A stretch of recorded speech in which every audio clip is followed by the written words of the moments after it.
حضرت عبداللہ ابن عمر رضی اللہ تعالیٰ عنہ بیمار ہو گئے، شدید علیل تھے، طبیعت مبارک میں کمزوری آ گئی، کچھ کھانے کو دل نہیں کرتا تھا، گھر والے بار بار کہتے کچھ کھا لیجئے کچھ کھا لیجئے، نہیں کھاتے تھے۔ بالآخر حضرت نافع آپ کے غلام تھے، ان سے کہنے لگے کہیں سے مچھلی مل جائے نا تھوڑی سی، میں کھاؤں گا۔ تو کہتے ہیں میں سارے مدینے میں ڈھونڈتا رہا، مچھلی نہ ملی، اگلے دن بھی ڈھونڈی تو نہ ملی، تیسرے دن بھی ڈھونڈی تو نہ ملی، تو فرمانے لگے یار بس چھوٹی سی خواہش ہے، کوئی فرض نہیں ملتی تو رہنے دے۔ کہتے ہیں چوتھے دن مچھلی مل گئی، میں 1.5 دینار کی مچھلی لایا، لا کے حضرت عبداللہ ابن عمر رضی اللہ تعالیٰ عنہ کے سامنے جو مچھلی رکھی تو آپ نے لقمہ روٹی کا توڑا تھا، مچھلی کو لگانے لگے کہ دروازے پہ فقیر نے آ کے آواز دی کچھ کھانے کو دو۔ تو حضرت عبداللہ ابن عمر نے روک لیا اور ہنسے، کئی دفعہ دے ہم بھی دیتے ہیں پر ہمارا چہرہ دیکھنے والا ہوتا ہے، اتنے ہم غصے میں ہوتے ہیں دے دیتے ہیں، لیکن جو چھلوٹیں ہوتی ہیں نا چہرے والی وہ گنی نہیں جاتی۔ ہنسے، فرمایا دیکھو میرا اللہ کتنا کریم ہے، وہ مجھے بچانا چاہتا ہے، اٹھا بار دیا جا کے۔ تو خادم اب حکم کا پابند تھا، وہ لیت اللہ تو کر نہیں سکتا تھا، وہ گیا اور جا کے دے آیا۔ فقیر جب سارے محلے سے آٹا اکٹھا کر لیتے ہیں تو پھر ایک جگہ جا کے بیچتے بھی ہیں۔ دے آیا، وہ 2 گلیاں آگے گزرا تو میں پیچھے دوڑا گیا، میں نے کہا سچ بتا کھانی ہے کہ بیچنی ہے؟ وہ کہنے لگا جو بھی سبب لگ جائے کر جاؤں گا، آپ نے دے جو دی ہے۔ تو کہتے ہیں میں نے اس سے کہا کہ یہ 1.5 دینار کی میں نے خریدی تھی، اگر تو 2 دینار کی مجھے بیچ دے، تو آج کل مچھلی مدینے میں مل نہیں رہی تو میں اپنے آقا کو دے دوں گا، وہ یہی کھائیں گے، بیمار ہیں۔ تو کہنے لگا جی بسم اللہ، مجھے کیا اعتراض ہے، 2 دینار مل رہے ہیں، 1.5 کی مچھلی، اور 1.5 کی بھی کسی نے نہیں خریدنی تھی، اب تو پک گئی۔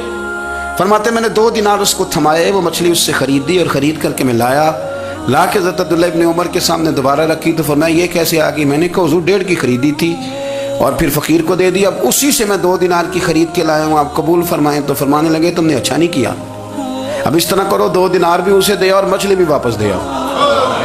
عرض کی حضور کیوں؟ فرمایا تم نے قرآن نہیں پڑھا؟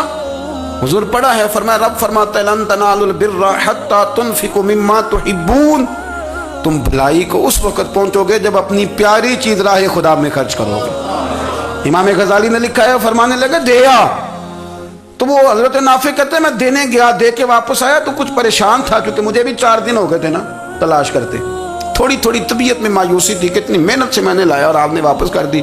تو حضرت عبداللہ ابن عمر نے مجھے قریب بٹھایا، پھر مجھے تھپکی دی، فرمانے لگے پتر میں نے ویسے بھی کبھی جھوٹ نہیں بولا اور آج کل تو میں ویسے ہی بیمار ہوں، ٹائم ہی نہیں، وقت ہی نہیں، موقع ہی نہیں جھوٹ بولنے کا، میں تجھے سچ بتاؤں مجھے مچھلی کھا کے اتنا سکون نہیں ہونا تھا جتنی اللہ کے راستے میں خیرات کھا کے مجھے سکون ہوا۔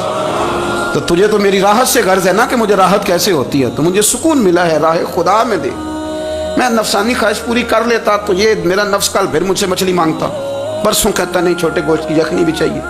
ہم لوگ الجھ گئے ہیں، بہت بڑے قیدی ہیں اپنے آپ کے، بڑے قیدی، سارا دن اپنی خواہشات کی تکمیل میں بھاگے رہتے ہیں، بڑے بڑے سونے نوجوان، میں ان پہ تنقید نہیں کرتا، مجھے ان پہ ترس آتا ہے۔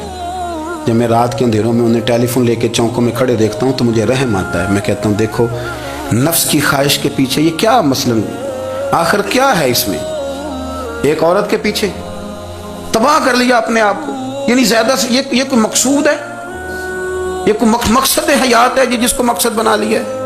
میرے عزیز بات کو سمجھ لیں، اتنا خوبصورت آدمی ہے اور اتنا اس کا اونچا قد کاٹ ہے، اور کیا کس کے پیچھے یہ بھاگا ہوا ہے؟ بڑا سمجھدار، دانشور، عقل مند آدمی، ذی روح بندہ، لیکن اس کا سٹیٹس آپ یہ ملاحظہ کریں کہ وہ 20-40 ہزار کی خاطر جھوٹ بولتا ہے۔